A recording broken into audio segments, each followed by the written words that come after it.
So this will be a video update for the next project. Picked up a transmission and motor from the junkyard for the Cherokee, and I got 30 days to put it on, so hopefully we'll get it done right quick. I'm gonna wash it first, then we'll open it up, make sure the internals are good, nothing rusted, nothing seized, and then we'll go from there. Okay, so it got power washed.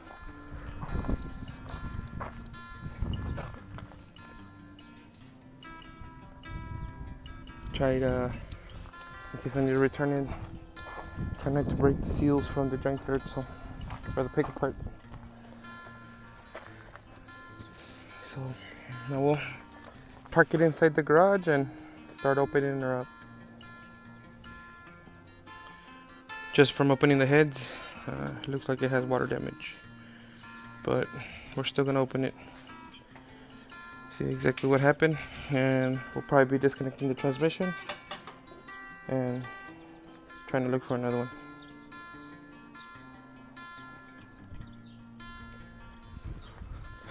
So as I imagined, the last two, water damage. So this motor's useless. I'm gonna go exchange it for another one.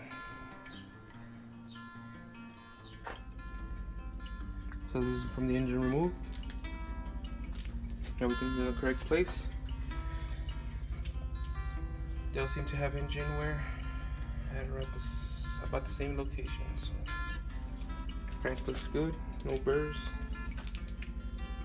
no scratching, no indentations. So we should be alright. Same with the crank.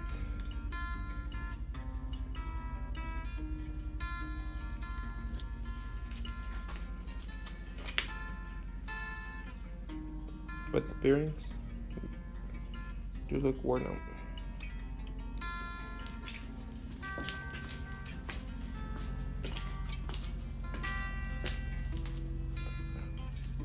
The board looks decent. So we will try to home and clean it up and hopefully put it back together.